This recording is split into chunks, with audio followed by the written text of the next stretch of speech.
So self induction is completed. Next we are going to discuss mutual induction. So mutual as its name indicate, जैसे हम बोलते हैं ना कि mutual, जैसे हमारे mutual friends होते हैं. So mutual friends मतलब तुम्हारा वो जो डायरेक्ट दोस्त नहीं है, क्लियर. हमारे जो फ्रेंड का फ्रेंड होता है उसको हम क्या बोलते हैं, म्यूचुअल, जो डायरेक्टली हमसे कनेक्टेड नहीं है, क्लियर. सो यहाँ पे म्यूचुअल इंडक्शन मतलब इस कॉइल का, suppose we are placing two coils, this is the first coil and this is the second coil. अब ये हमारा प्राइमरी कॉइल है and this is secondary. If you are connecting this primary coil with a battery, इसको मैंने battery से connect किया. This primary coil is connected with a battery, so it gets magnetized. This primary coil gets magnetized. So when it gets magnetized, वो जो magnetic flux होगा, even that flux is passing through secondary coil too, because secondary coil इसके पास में ही है. So the primary coil is connected with the battery. Primary के cross एक self EMF induced होगा, लेकिन उसके बगल में सेकेंडरी कॉइल है, तो there is a change in flux across secondary coil also ना, because it is closer to this primary coil. तो if you are changing the flux across primary coil, flux across secondary coil भी change हो जाएगा, ठीक है, because ये दोनों पास में है ना. This secondary coil is not connected with the battery. इसके पास कोई अपना खुद का मैग्नेटिक फील्ड है ही नहीं. ये किसके मैग्नेटिक फील्ड से मैग्नेटिक फील्ड को यूज कर रहा है, प्राइमरी कॉइल के, because that primary coil is magnetized and the secondary coil is in that same range. So there is a change in secondary coil, there is a change in flux across secondary coil also. We are not changing any field, we are not providing any current to the secondary coil, but still there is a change in flux across secondary coil. So यहाँ पे जो EMF induced होगा, that is self EMF, but इसमें जो EMF induced हो रहा है without connecting any battery, there is a change in flux across secondary coil also. So an EMF is induced, a back EMF is induced across secondary coil. That EMF is called mutual induction. मतलब primary के magnetic field को use करके यहाँ पे secondary में EMF जो induce हो रहा है, that is mutual induction. Clear? So when we are changing, when a battery is connected, so there is a change in current across primary coil. मैंने प्राइमरी कॉइल में करंट चेंज हुआ किया, that is the current change I1. मैंने current को change किया across primary coil, because of which there is a change in flux. Primary में भी flux change होगा और सेकेंडरी में भी फ्लक्स चेंज होगा, because of change in the primary coil there is a change in flux across primary and change in flux across secondary. Due to change in flux across primary, the EMF induced, that is E1, it is called self EMF. जो primary का अपना EMF induced होगा, that is self EMF, but the EMF which is induced across secondary, that is mutual EMF. So here the concept of mutual inductance is what? The EMF induced across secondary coil due to rate of change of current across primary coil.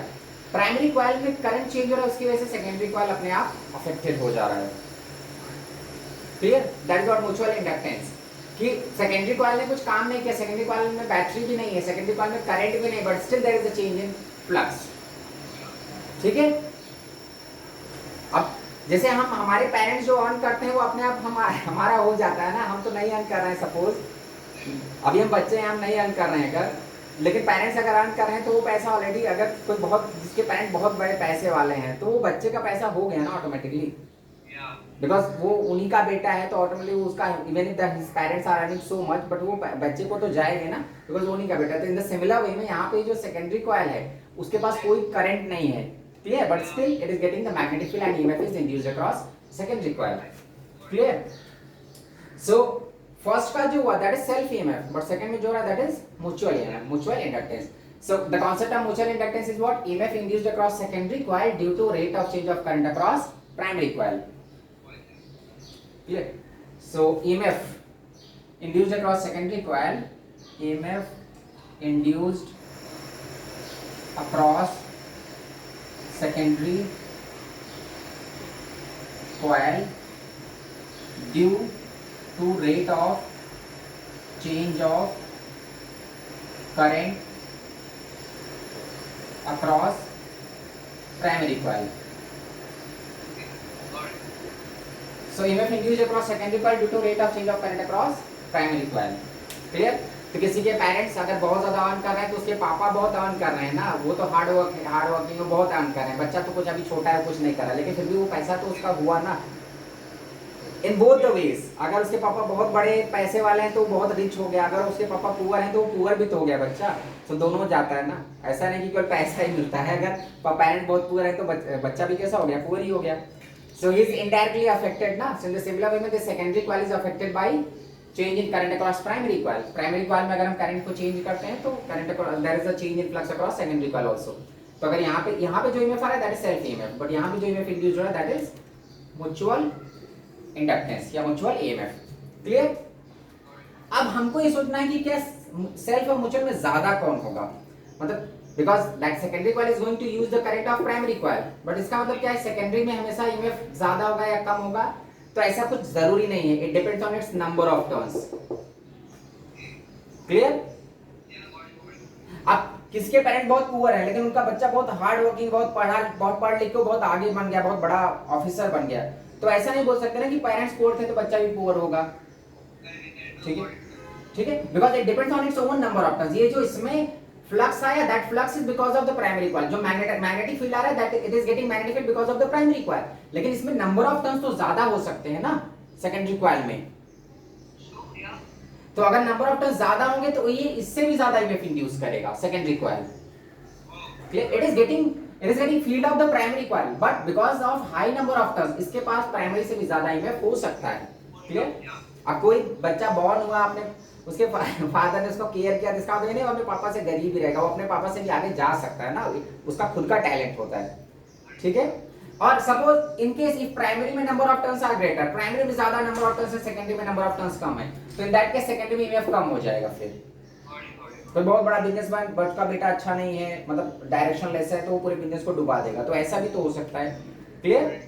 तो जो इनका EMF होता है वो depend करता है इनके number of turns पे भी। अगर नंबर ऑफ टर्न्स ज्यादा है, हम ऐसा नहीं सोचेंगे कि because of primary only secondary के पास ईएमएफ इज इंड्यूस्ड तो ये हमेशा कम ही होना चाहिए, ऐसा जरूरी नहीं है। If you are helping your friend, तो अपने फ्रेंड को कुछ सिखा रहे हो, तो वो जरूरी नहीं कि तुमने सिखाया तो वो तुमसे कम ही मार्क्स स्कोर करेगा, वो तुमसे ज्यादा भी स्कोर कर सकता है, बिकॉज उसका एक पर्सनल टैलेंट भी तो है ना।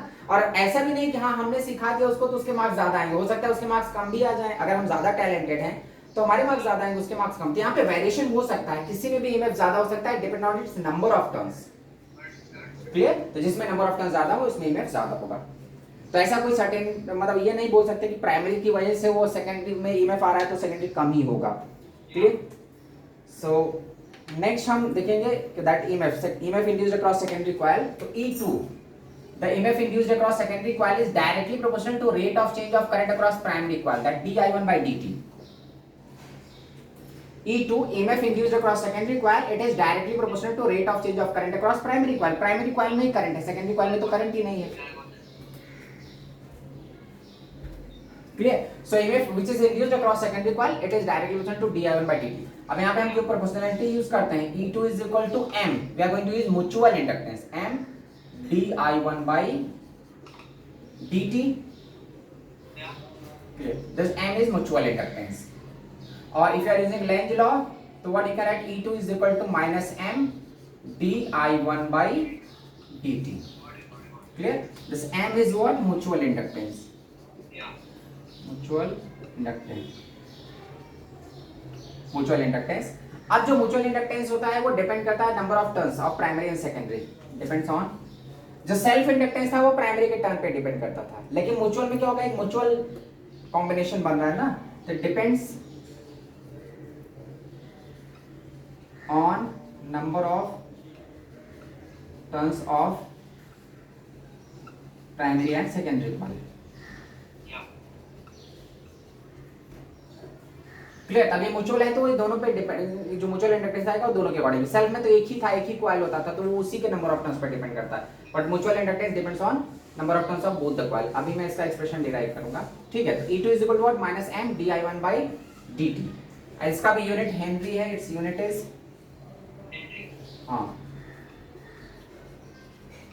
It is measured in henry. So E2 is equal to minus M dI1 by dt। यहां से हम M भी निकाल सकते हैं, M is equal to what you can write, E2 upon dI1 by dt. Clear? So self inductance is what? EMF induced because of its own change in current, and mutual inductance is what? EMF induced across a coil due to rate of change of current across another coil, या EMF induced across secondary coil due to rate of change of current across primary coil. अब इसका mutual inductance का हम expression derive करेंगे. तो if suppose there are two coils, mutual inductance, if there are two coil, एक बड़ा सा coil है और उसके अंदर एक और कॉइल है छोटा सा.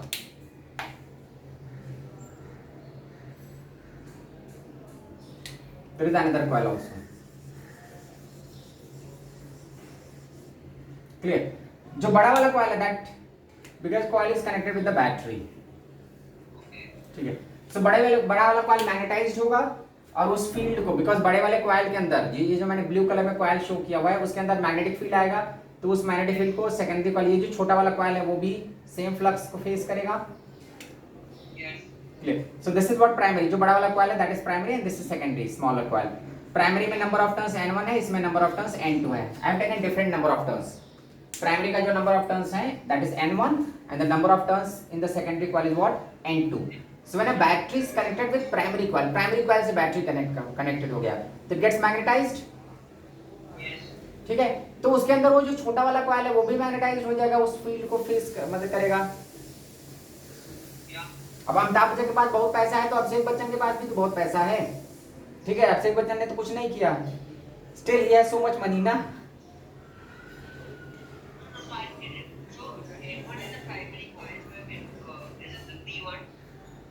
हाँ, so when that primary coil is connected with the battery ना, तो it gets magnetized, that primary coil gets magnetized, but उसी के अंदर उसका secondary coil भी है. मैंने secondary coil को primary coil के अंदर रखा हुआ है. तो when हाँ, secondary coil is not connected with the battery. Otherwise secondary में भी अपना सेल्फ ईएमएफ आने लगेगा.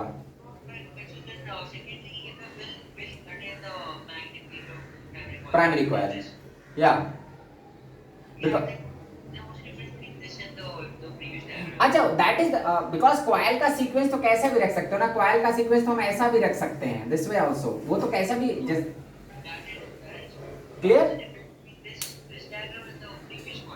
अच्छा, प्रीवियस कॉइल में जो मैं उनको बगल में रखा हुआ था, प्राइमरी के बगल में सेकेंडरी कॉइल था, यहाँ पे मैंने प्राइमरी के अंदर ही सेकेंडरी कॉइल को रखा हुआ है.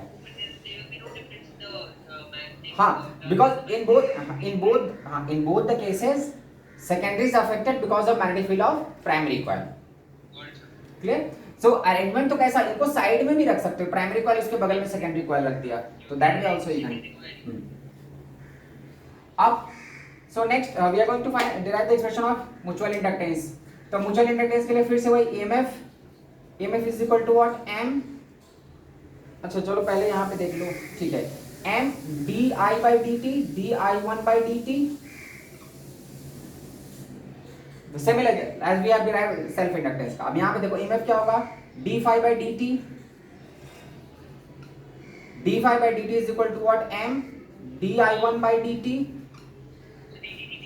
dt gets cancelled, so what we can write? Phi is equal to mi1. अब phi हमारा क्या होगा? Magnetic field B1, magnetic field across primary coil into area of the secondary coil. Clear? Field हम primary का ले रहे हैं and flux area किसका यूज कर रहे हैं? सेकेंडरी का. ये जो छोटा सा एरिया है. Clear? No, this is what d phi 2 ना, d phi 2 area of the secondary coil. Secondary coil. अब यहाँ पे देख लो, जो इसका एरिया है ना ये बिल्कुल नेग्लेक्सिबल है, छोटा है वो बहुत, जिसकी वजह से हाँ जो प्राइमरी कॉइल का मैग्नेटिक फील्ड है वो एक यूनिफॉर्म फील्ड होगा थ्रू आउट. मैंने जो प्राइमरी का इसमें छोटे कॉइल के एकदम छोटा सा लिया है ना, तो जो इस छोटे वाले कॉइल के अंदर फील्ड है वो यूनिफॉर्म है. ना B1 is not equal to B2. There is no B2. हाँ, so secondary coil के क्रॉस फ्लक्स है, but secondary coil is not magnetized. Clear? So secondary coil is not magnetized. Secondary coil का अपना खुद का कोई फील्ड ही नहीं है, but across the secondary coil there is a flux. So we are using that flux only. But how that flux is developed? Because of the magnetic field of the primary coil. Clear? Suppose अर्थ, जैसे मान लो हम sunlight में खड़े होते हैं, तो we are going to receive sunlight, मतलब सन की लाइट की इंटेंसिटी बट हम सन की पूरी रेज को तो नहीं एक्सेप्ट कर सकते ना, हमारी बॉडी का जितना एरिया है उतना ही हम रेज को एक्सेप्ट कर सकते हैं ना, क्लियर। तो अगर तुम अपने बॉडी पे पूरी सनलाइट को ऑब्जर्व करोगे तो you have to take intensity of sun but with your area, area तो हम अपना लेंगे, clear, that much only light we can receive. हाँ हाँ, because this secondary coil is not magnetized, but the flux which is passing through the secondary coil would depends on the area of the secondary coil and magnetic field of the primary coil, because secondary के पास कोई magnetic field नहीं, secondary is not connected with the battery, secondary is not magnetized also, clear। So we are using magnetic field of the primary coil and the area of the secondary coil, so we will get the flux of across the secondary coil, clear। तो B1A2 is equal to MI1। now B1 magnetic field, तो हमने Ampere's law में study किया था, magnetic field का formula क्या होता है, along the axis of a coil mu naught N1 I1 upon L। Now the area, area इसका सेकेंडरी कॉइल का एरिया क्या होगा, there are n number of turns, N2 number of turn, तो एक राउंड का एरिया A है तो N2 में कितने हो जाएंगे, N2A is equal to MI1, from both the side you can cancel I1, so we are getting similar expression of self inductance, but यहाँ पे number of turns are different, two different number of turns are used, so mu naught N1 N2 A by L, so this is what the expression of mutual inductance। Self inductance में क्या होता था कि area में भी उसी के number of turns use होते थे और मैग्नेटिक फील्ड में भी same number of turns are used, but mutual में magnetic field of the primary coil and area of the secondary coil।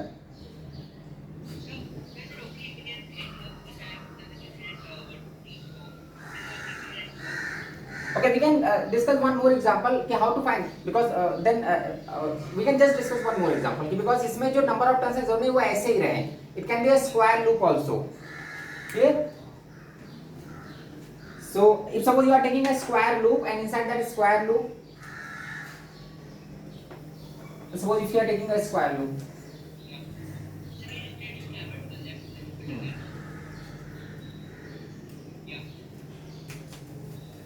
so another second case, if suppose there is a square loop in which current I is flowing and this square loop is of side length L, ठीक है, and there is a loop छोटा सा यहाँ पे है small r radius का, there is another loop, this is the primary in which current is flowing and this is the secondary through which you have to find the number of flux, sorry the mutual inductance between these two, clear। अब ये समझो कि ऐसा एक बड़ा सा square है, ऐसा स्क्वायर फ्रेम है, उसके अंदर एक छोटा सा लूप है, क्लियर। अब what you have to use to find the flux here, we have to use the magnetic field of the square loop is at this point, हाँ, तो मैग्नेटिक फील्ड के सेंटर पे स्क्वायर का formula क्या होता है, if you finding the field at the centre of a square frame, यहाँ पे जो हमारा मैग्नेटिक फील्ड होता है because of the current I, ये एंगल कितना बनाएगा 45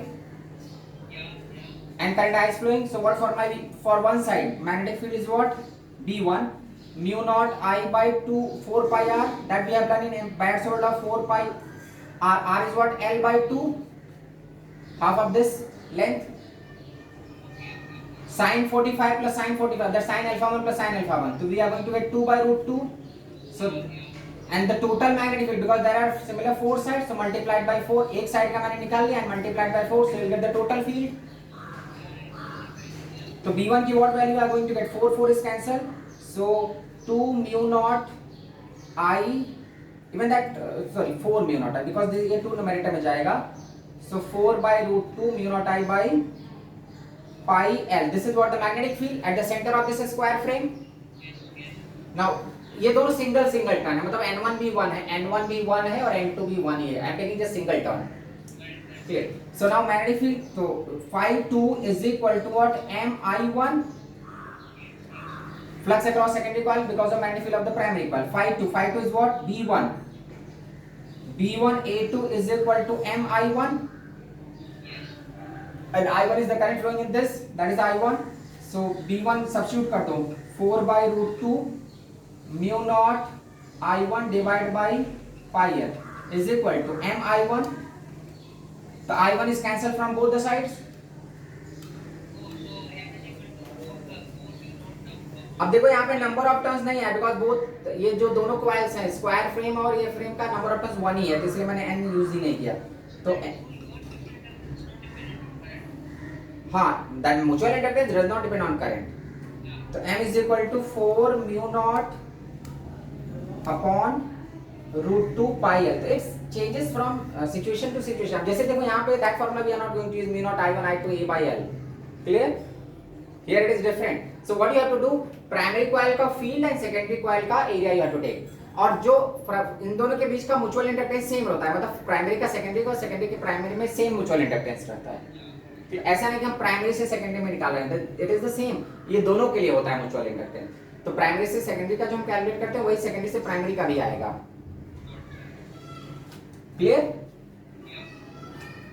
okay okay.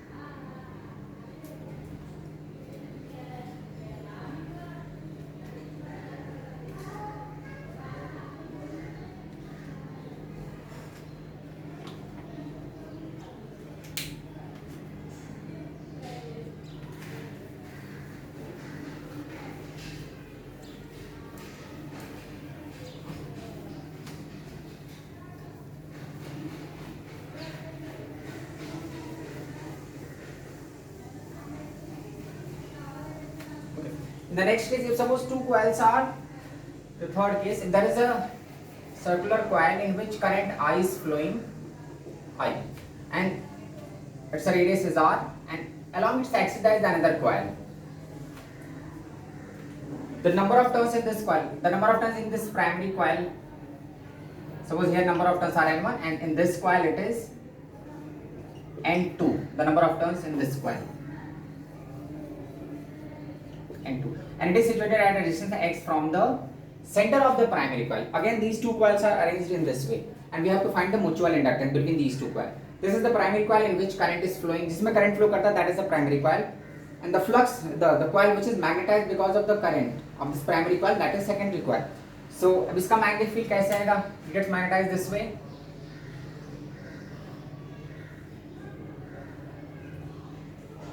So here magnetic field is developed.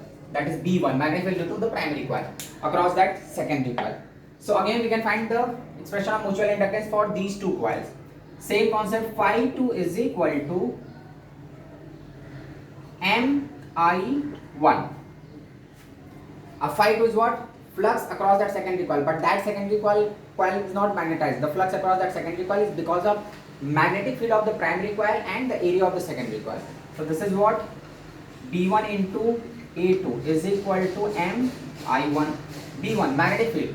So we have that expression, the magnetic field along the axis of a current carrying loop, that is mu naught I. That expression we have to remember, mu naught I R square divided by 2 R square plus X square whole to the power 3 by 2, and if there are n1 number of turns I can multiply it by n1.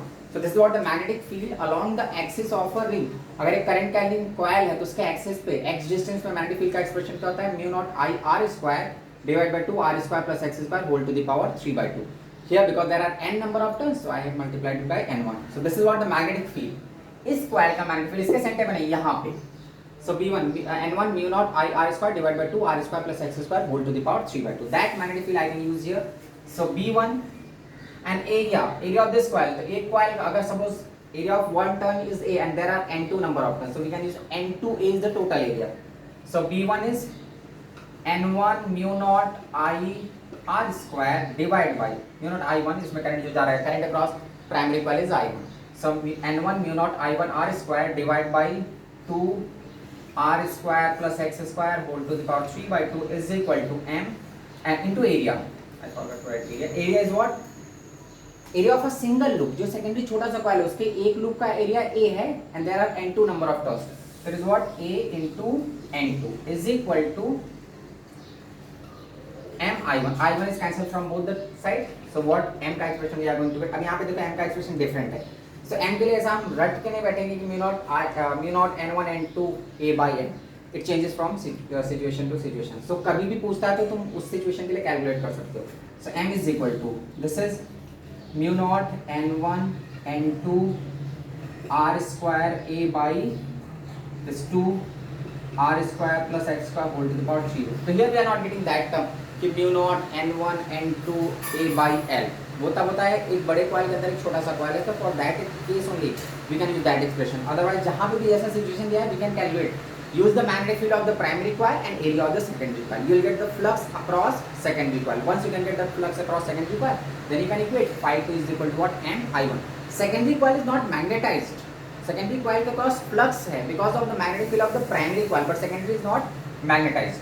So flux है secondary coil के cross, but that it is getting that flux because of the magnetic field of the primary coil. Primary ने वहाँ पे flux develop किया है, secondary खुद का magnetic field है ही नहीं, तो we cannot use कि B2 into A2. You don't have to use B2. B2 यहाँ पे कुछ है नहीं, उसका खुद का magnetic field नहीं है. It is magnetized या around, it is not magnetized. Across this secondary coil, flux is developed because of the primary coil. हाँ ये है कि ऐसा हम सोचेंगे कि प्राइमरी सेकेंडरी डेवलप करा है, तो जो म्यूचुअल इंडक्टेंस होता है जितना प्राइमरी का सेकेंडरी के लिए होता है उतना सेकेंडरी का प्राइमरी के लिए होता है, तो वो अब हम यहाँ से कैलकुलेट कर लेते हैं. बिकॉज ये छोटा सा एरिया है ना, तो इसका जो फील्ड है at this point inside this small loop, जो फील्ड है वो यूनिफॉर्म है, इट इज नॉट वेरिएबल. लेकिन इससे अगर हम इसके लिए निकालेंगे तो फिर डिफिकल्ट आएगा, बिकॉज इसके हर एक रीजन में मैग्नेटिक फील्ड यूनिफॉर्म रहेगा ही, बड़ा सा कॉइल है तो. This is the third case. If suppose you are taking a ring,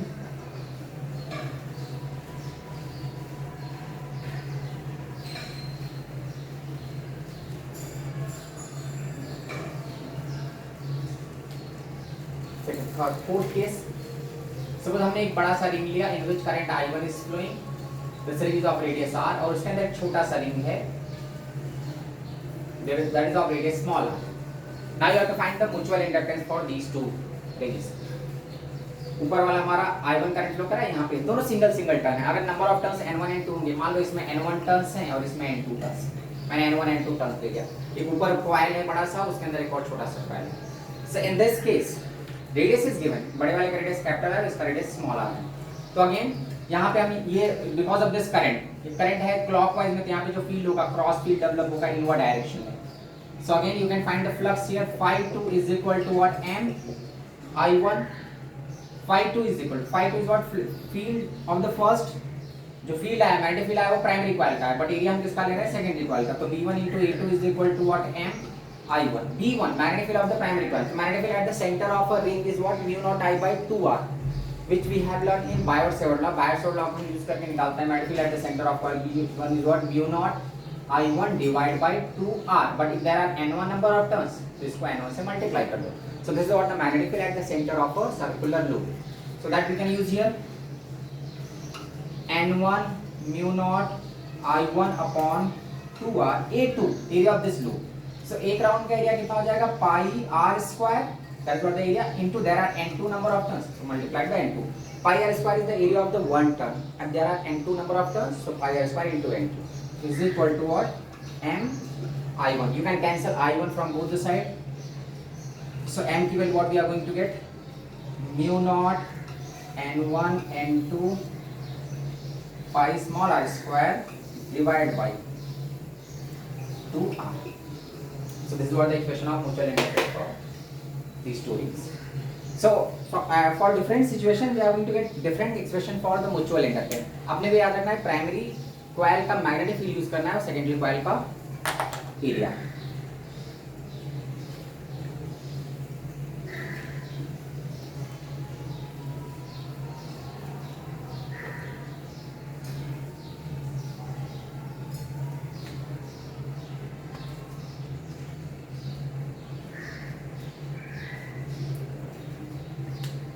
Next one more this we can discuss. If suppose there is a rectangular frame,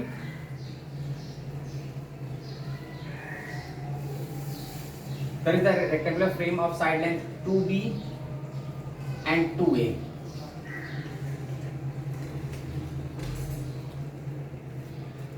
और उस rectangular frame के अंदर there is another small area, मतलब एक circular loop है that is of radius r. In this current I is flowing, यहाँ पे current I जा रहा है in this rectangular frame.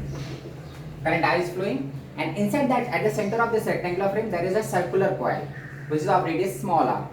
You have to find the flux. ये हमारा secondary coil है, जिसमें current flow कर रहा है, that is primary coil, and you have to find the mutual inductance between these two. तो फिर से primary coil का field use करने वाले हैं, secondary coil का area. अब primary coil का field निकालने के लिए you have to find the field. तो मैं एक side का इसका field निकालूंगा at this point. So again you can use that straight wire का magnetic field का concept. यहाँ पे angle suppose alpha है तो यहाँ पे भी alpha होगा. Then you can find field for this wire also. This side it is making beta, here also it is beta. So sin alpha from this triangle, ये हमारा B होगा, ये A होगा. तो sin alpha is what? B upon root of A square plus B square, because this side is what? Root of A square plus B square. And sin beta is equal to, for this, that is A upon root of A square plus B square. We are getting sin alpha and sin beta. Now find the magnetic field. अगर हम AB का magnetic field A, B, C and D है, if you can get magnetic field of AB multiplied by 2, you will get the magnetic field of DC. In the similar way, you can find the magnetic field of BC multiplied by 2, you will get the magnetic field of AB. So magnetic field of AB is equal to what? Mu naught I divided by 4 pi r. R is what? This A. It's a perpendicular separation. A 2 sin alpha. अब इसको हम 2 से multiply करेंगे, multiplied by 2. सो इसके field में ये field आ गया, included हो गया. प्लस अब इसका फील्ड निकालो एंड मल्टीप्लाइड बाय 2. तो इसका फील्ड क्या हो जाएगा? Mu naught I divide by 4 pi, perpendicular separation is what? b 2 sin beta. This what the magnetic field, the total magnetic field at this point. तो b को अगर हम सिंपलीफाई करते हैं तो हम mu naught I by mu naught I 2 mu naught I by 4 pi common ले लिया. sin alpha is what? b by a root of a square plus b square plus here what term we are going to get? यहाँ पे भी वो term common हो जाएगा. So sin beta by b, sin beta is what? Again a by b root of a square plus b square. This is what the magnetic field at the center of this rectangular frame. एक rectangular frame है जिसका ये side 2a, ये side 2b है, तो at उसके center पे इतना magnetic field आ रहा है. This is B1, magnetic field due to the rectangular frame at the center of this rectangular frame. अब ये coil में वही magnetic field B1 आएगा. तो what we can do? B1 into area of this loop. B1 into E2 is equal to what? Mi1. The mi because I is the current which is flowing across that rectangular frame. So B1 into A2 मतलब बड़े वाले rectangular frame का मैंने magnetic field लिया center पे और area में secondary coil का ले रहा हूँ. तो B1 into A2 is equal to mi या I is cancel तो just B1 into A2. अब A2 यहाँ B1 की वैल्यू सब्स्टिट्यूट करो. So what m की value we are going to get? M is equal to I will be cancelled from both the side. So this term we are going to get mu naught I by 2 pi. This b by, even you can take that root of a square plus b square common. Root of a square plus b square common ले लिया. What we are going to get? b by a plus a by b into area. So area of this ring, that is just pi r square. This is what the expression of mutual inductance for this arrangement. एक rectangular frame के center पे एक circular coil है, so mutual inductance का expression is this. So whenever two coils are given, the current which is the coil in which current is flowing, that is the primary coil, और जिस coil में current नहीं है, because of that current, the coil across which magnetic flux is developed, that is secondary coil. So whenever you have to find the mutual inductance, primary का field लो, secondary का area multiply करो, तो that phi 2 is equal to the same expression we always used, phi 2. The flux across secondary coil. Secondary coil is not magnetized, but flux is developed across that secondary coil.